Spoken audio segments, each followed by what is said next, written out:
Hey, salut les amis, salut, c'est Julien Jec. Bon, je teste enfin la moto que je voulais tester depuis un moment. Et oui, je vous propose l'essai de la Yamaha Ténéré 700. C'est parti.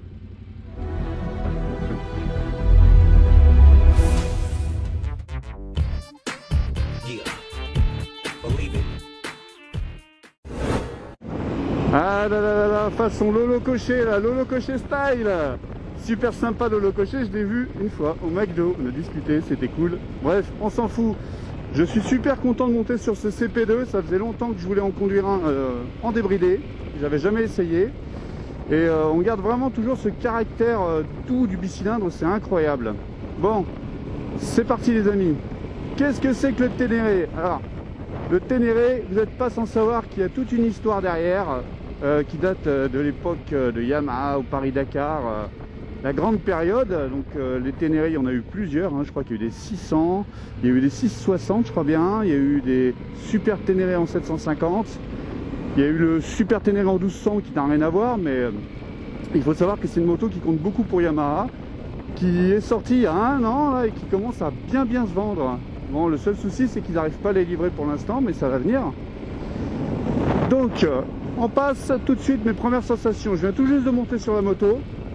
Alors déjà c'est super haut, on est sur une selle à 875 mm de hauteur, donc ça commence à faire un bon cheval.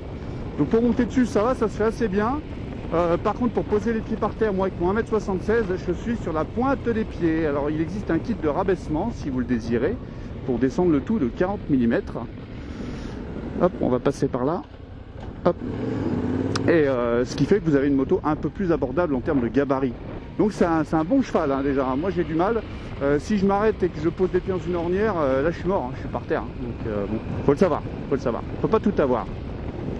Donc quelle est la particularité de cette moto par rapport par exemple à la V-Strom que j'ai essayé? C'est que là on est sur une moto vraiment dépouillée. C'est-à-dire qu'on a un moteur, on a un ABS et c'est tout. Après au niveau des pneus, tout ça, la roue avant on est sur du 21 pouces et je peux vous dire que ça se sent mais direct. On a l'impression que la roue c'est comme un chopper, qu'elle est super loin. On sent vachement l'effet gyroscopique. C'est un coup à prendre à mon avis, là ça fait quelques centaines de mètres que je fais. Et c'est vraiment un peu déroutant au départ. Hein. Alors là je martyrise un petit peu le moteur là, parce que je suis en sous-régime.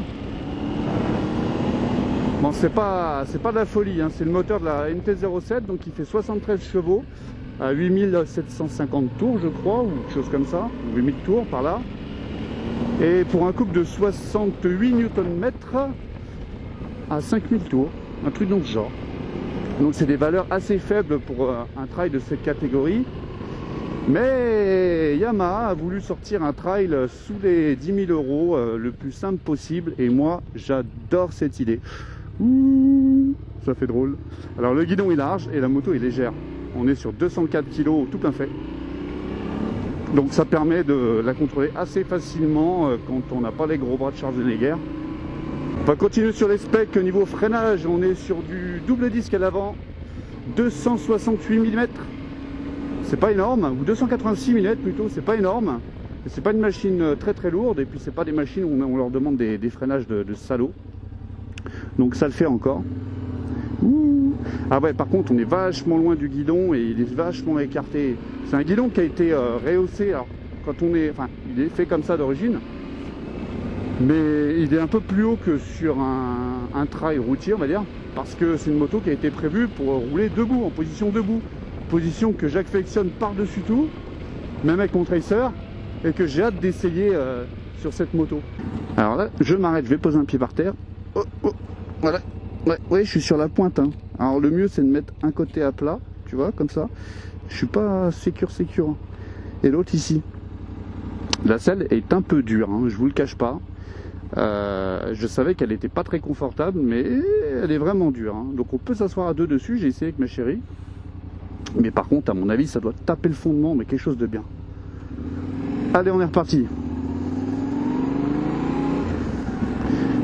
Alors, cette moto peut être considérée comme une voyageuse, oui. Ça dépend si vous avez un cul en acier. Ça dépend si refaire le plein régulièrement ou rouler à petite allure, donc pas faire trop de kilomètres par jour vous convient, parce qu'on a un réservoir de 16 litres seulement. Quand on regarde la moto équivalente, la plus proche que j'ai à l'esprit, c'est l'Africa Twin. L'Africa Twin a un réservoir de 1 litre, je crois, en version standard.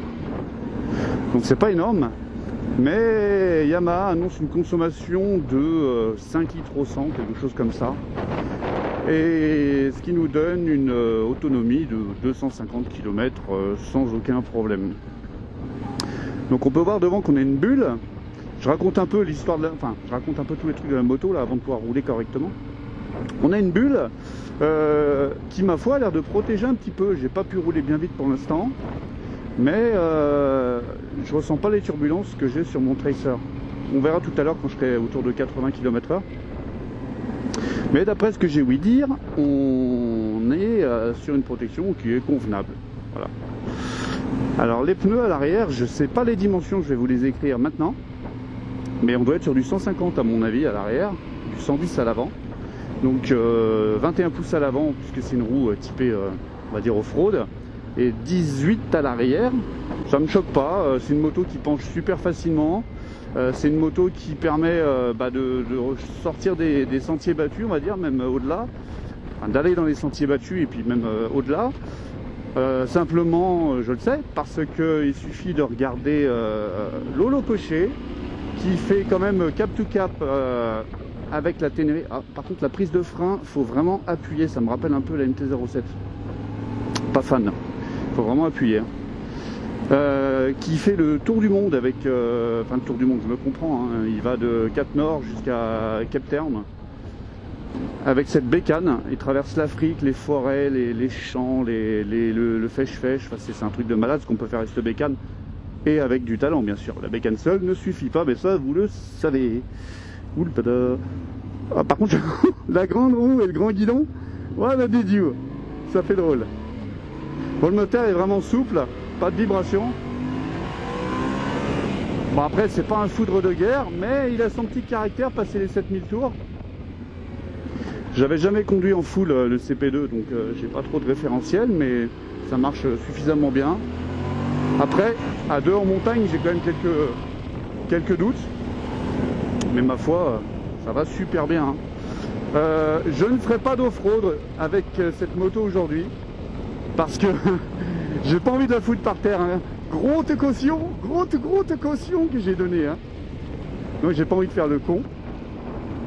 Au niveau des jambes, je m'attendais à ce que mes jambes soient un peu plus refermées, resserrées. Elle est assez large à la base de sa selle. Et ça me surprend un petit peu pour ce genre de bécane. J'ai pas l'impression qu'elle soit très fine. Bon allez les amis, on va s'essayer une petite position debout là. Ah, j'attends ça depuis super longtemps. Ah putain, j'ai pas le dos cassé, je peux avancer tranquillement. Ah, je suis bien. Alors les repose-pieds sont super larges. Il y a des caoutchoucs que l'on peut enlever quand on fait du tout-terrain. Je sais pas où on peut les ranger parce qu'à mon avis, il n'y a pas d'emplacement sous la selle bien costaud pour les mettre. Putain, mais tu sais ce que je pense de cette moto? Je pense que c'est une moto qu'on peut utiliser tous les jours. Hein. Regarde, en ville, elle est super souple, ça consomme pas beaucoup. On est haut, on va au-dessus des bagnoles, c'est un truc de fou. Du coup, on domine un petit peu la route. On n'est pas sur des motos super piégeuses, super puissantes, etc. Ça se conduit assez bien. Et bah, c'est la XTZ de PP, hein, mais en version 2019-2020. C'est une bonne petite machine. Alors à l'avant, on a un éclairage full LED. Donc ce qui montre que c'est quand même une moto qui se prétend être moderne. Mais c'est tout ce qu'il y a de technologique sur cette moto. Hein. Il n'y a rien d'autre. On peut déconnecter l'ABS, le mettre en mode off-road. Mais il se remettra systématiquement en route lorsque vous redémarrerez la moto. Alors je m'attendais à ce que ça soit un peu plus souple en suspension. C'est un peu raide hein, quand même. Hein. Pourtant il y a du transfert. Hein. Quand on freine, on fait un peu cheval à bascule. Mais je m'attendais vraiment à ce que ça soit un peu plus... Comment dire ? Un peu plus confort. C'est pas si confortable que ça. Bon, on va essayer de se trouver des petits virages. Ouais, c'est pas la folie. Alors, comment ça se pose en virage? Ouais, le train avant, on le sent. Hein. Je vous dis, j'ai l'impression d'être sur un chopper. Et bah la bulle, elle protège pas mal. Sincèrement, pour une petite bulle comme ça, j'ai pas de turbulence dans le casque. C'est fou, ça, moins que le Tracer. Bon alors le moteur il a du répondant, il est bien.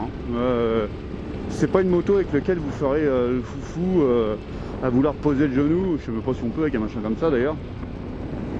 Mais le moteur est pas mal, hein. Il colle bien avec l'esprit de la moto, je trouve. Moto simple, utilitaire basique, qui peut t'emmener au boulot, qui peut t'emmener faire le tour de la planète. Non, cette moto est cohérente. Il n'y a que le freinage que j'aime pas. On va laisser partir un petit peu la Clio RS pour voir si on peut... Attends, ce qu'on va faire, on va sortir là, voir un peu comment ça réagit. Vraiment, tu me diras, ça je sais faire avec un roadster. C'est pour ça que je veux ce genre de moto, c'est pour pouvoir faire un petit peu le con, aller dans des petits chemins de temps en temps, même si je sais qu'on a de moins en moins de droits. Alors c'est vrai que le tracer, je le prends en deuxième. Oh la vache, par contre quand tu penches, ça bascule d'un coup. Oh, t'as l'impression que tu vas tomber. Tu sais, c'est pas progressif, t'as le poids, oh, ça se met sur le côté. Ouais, je vais pas faire le foufou, hein. Je vais juste conduire normalement cette moto, comme ça se devrait. Attends, on va rouler un peu là.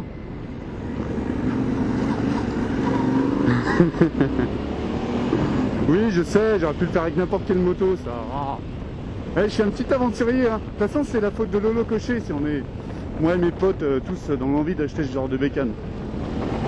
Faut pas qu'ils nous montrent des images comme ça, c'est pas bien. D'ailleurs, je vous invite, parce qu'ils le méritent, à ce que vous regardiez ces vidéos là, Cape to Cape de Lolo Cocher, je vous mettrai le lien en description. Et puis faire un petit don mécénat à chirurgie cardiaque. Parce que c'est une très bonne action, voilà, c'est dit.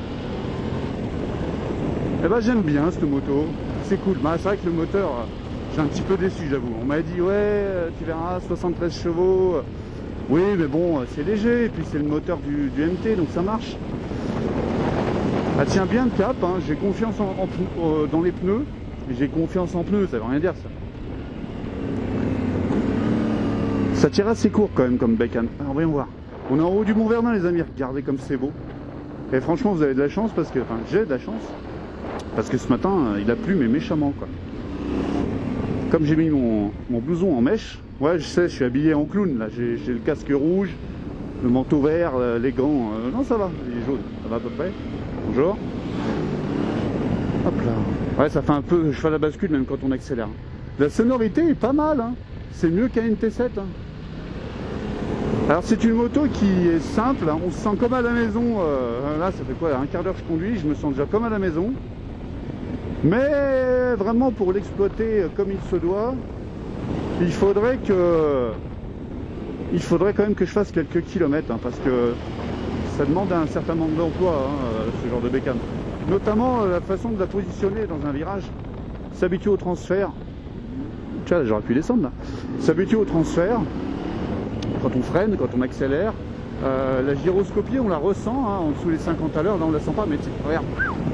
Là, dès que je la fous dans le virage, elle est boum, ça surprend. Alors, je sais qu'on est en pneu fin, mais quand même, quoi. Alors, il n'y a pas d'anti-dribble, j'ai l'impression, sur cette moto, parce qu'elle est assez brutale au relâcher l'embrayage. C'est peut-être quelque chose qui lui manquerait, et encore, non, si on veut rester sur une moto simple. J'aime bien, c'est marrant. Tu peux être insolent avec cette moto là, je te jure, tu peux faire ton insolent. Si tu t'y habitues, que tu changes pas de moto tous les 3 mois comme moi, tu peux la prendre en main, la connaître par cœur et tu peux dans l'école poutrer un peu des trucs quoi, ça peut être marrant. Moi je pense que vu que c'est léger et que c'est facile à conduire, tu dois même pouvoir poutrer de l'Africa Twin sans problème. Et ça c'est petite dédicace à mon Thierry qui roule en Africa Twin. Voilà. Donc bah Thierry, il faut que tu essayes ça, c'est marrant. Alors c'est sûr, ça va peut-être manquer un peu de pêche, mais bon, tu le sais dès le départ quoi. C'est pas comme le Vestrom où tu as 107 chevaux et que tu te dis ouais ça va envoyer, puis en fait pas tellement. Et celui-là, bah c'est un petit moteur 73 chevaux, mais c'est pétillant. C'est pétillant à souhait. Ouais, c'est, tu vois, c'est assez spécial de poser les motos en virage. Oh, mais j'ai l'impression que je vais tomber à chaque fois que je tourne. C'est ouf. Eh ben, bonne moto. Bonne moto. Je vous avoue que quand j'ai acheté le Tracer, j'ai pensé aussi à m'acheter ce genre de moto à la place. Et on m'a dit, moteur, tu vas te faire chier. On m'a dit à deux dans les côtes et tout, ça va être galère. Ouais, c'est possible. Mais bon, ça roule trop vite sur la route maintenant, les gens. Et il y a trop de répression et tu peux plus rien faire. C'est chiant, quoi. Ça va peut-être me calmer une moto comme ça. On verra. On verra, on verra. J'ai d'autres motos à tester dans le même style. Un peu plus cher, certes, mais... Ouais, c'est vraiment le grand guidon qui fait un peu bizarre au début. À rouler à petite vitesse debout, ah, j'adore ça. C'est du bonheur. Si, ça marche. Le deuxième rapport est très court. Hein. On passe tout de suite la 3. Hop, on va passer par là. Est-ce qu'un Jacques il achète cette moto? Plus tard peut-être, on verra. Si madame a son permis et que j'en ai marre du Tracer. C'est dur, hein. La moto parfaite ça n'existe pas. Hein. Ah putain, je vais devoir poser les pieds. L'angoisse. Oh, je suis sur la pointe des pieds. Oula. Il faudrait que j'ai des chaussures spéciales en fait pour ça. Pour poser les pieds par terre. Je dis par contre ça, dans des chemins où quand il y a des ornières ou du dévers, faut pas se louper au niveau du posage de pied. Faut bien choisir son côté. Je vous montre pas le tableau de bord, je fais pas de plan de l'extérieur parce que c'est une moto qui est connue maintenant et les essais en concession c'est sympa mais ça dure vraiment pas longtemps. Je vous invite à regarder tous les essais qui ont été faits sur cette bécane. Le tableau de bord, de toute façon, il n'y a rien de bien particulier. Hein. C'est des motos assez basiques. Hein. Est-ce que ça vous dirait de rouler encore un petit peu? Là, il est 29, j'ai encore 15 minutes. Allez, j'ai le temps. Alors, ouais, ce qu'il faut que vous sachiez, c'est que, regardez, bon là, c'est un SUV, mais ça le fait aussi. Les rétroviseurs passent au-dessus des rétroviseurs des voitures. Et ça, quand tu fais de l'interfile avec une moto qui est pas large, dont le guidon passe au-dessus, c'est super, méga, ultra, giga top. Hop. Et ouais, je confirme, les pieds, c'est chaud. Poser les pieds par terre. Oups là, pointe des pieds. On va laisser passer ce joli Diavel. Et ben moi, je dis un Ténéré comme ça, avec un joli petit un joli kit déco, un petit échappement et encore, vu que c'est une moto qui va peut-être tomber par terre, ou peut-être mieux pas investir. Et en plus le pot il fait un bon petit bruit. Ah mais moi je suis le roi pour choisir les meilleures routes moi. Et bah ça a une bonne gueule, tu te croirais au Paris-Dakar. D'ailleurs en parlant de ça, ils viennent de sortir une version rallye. Donc je parle pas du pack rallye qui est optionnel avec le pot, le sabot alu, etc. Ils ont créé une version rallye aux couleurs de la XTZ Ténéré de l'époque, là, de la grande époque. Là, je vous montre maintenant. C'est joli, mais par contre, c'est pas donné. Hein. On arrive sur des motos à 11 500 balles pour 75 chevaux, ça vaut pas trop le coup. Moi, mon conseil, c'est acheter cette moto d'origine, sans accessoires Yamaha, et installez vous-même vos accessoires, vous en aurez pour moins cher et vous aurez le choix. Voilà. C'est plutôt là-dessus que je m'orienterai. Le tirage de la poignée est assez long, hein. Donc là, pas de ride-by-wire bien sûr, pas de contrôle de traction, ça me paraît évident. Mais c'est une moto très agréable au demeurant. Et en parlant de demeurer, je sais pas où je dois aller. Tu vois, ça repart en 4ème à 50 sans problème. Ah par contre le freinage je kiffe pas les amis. Je kiffe pas, c'est pas une moto qui est faite pour faire de foufou sur la route. C'est une moto qui est faite pour faire de foufou sur les petits chemins. Bon, ah j'aurais dû passer là, ça aurait été stylé, j'ai pas pensé. Quoi qu'il y ait des gravures, j'aurais tombé. Non. Moi il y a peur. Si ça repart suffisamment. Ouais c'est vrai qu'en montagne, à deux, ouais, c'est clair que c'est pas fait pour. Hop, on va tourner. Ce grand guidon est assez étrange et comme il est relevé, on a l'impression de pas contrôler le train avant, d'être, tu sais, c'est bizarre. Et puis l'angle de chasse, il doit être un peu éloigné en fait. Et du coup, on a l'impression que la roue elle est loin et comme elle est grande, bah, il y a une certaine sensation de lourdeur. Je sais, je l'ai déjà dit, mais c'est vraiment le truc qu'on ressent le plus. Après, c'est une question d'habitude. Hein. On se tente un petit wheeling? Non, je déconne. Ah non, non, pas fou les gars. Eh ben j'aime bien cette petite meule. J'aime bien. J'achèterai peut-être ça un jour avec des petites valises en alu là. Pour faire mon cake, pour aller chercher le pain. Ah, c'est vraiment court l'étagement de la boîte. Hein. Eh ben, ils ont vraiment une gamme complète hein, chez Yamaha avec ce petit CP2 entre la XSR, la MT-07, le Tracer 700 et puis celle-là, la Ténéré 700. Est-ce qu'il ferait pas bien de nous faire un petit super motard, un peu comme ils faisaient avec le XT660X à l'époque? Qu'est-ce que vous en dites? Bon, faudrait que ce soit plus léger que les 200 kg là quand même. Ah, c'est sympa cette moto. Ça manque un peu. Allez, on se remet debout parce qu'on aime ça. Wouhou! Ah, ça fait du bien par ces chaleurs. Bon les amis, je vous remercie d'avoir regardé ma vidéo. Je vous prie de bien vouloir la liker si elle vous a plu et de la liker si elle vous a pas plu. Parce que le like c'est la vie. Et de la partager si vous en avez envie. Et on refait le test du pied. Putain, ça fait peur. Je suis arrivé un peu comme un sagouin. Alors, putain, freinage arrière, hop, on lâche. Ouais, c'est chaud, hein. Allez, moins d'1m75, c'est chaud à mon avis. Hein. Je vous dis à la prochaine. Merci d'avoir regardé. Ciao, ciao, ciao.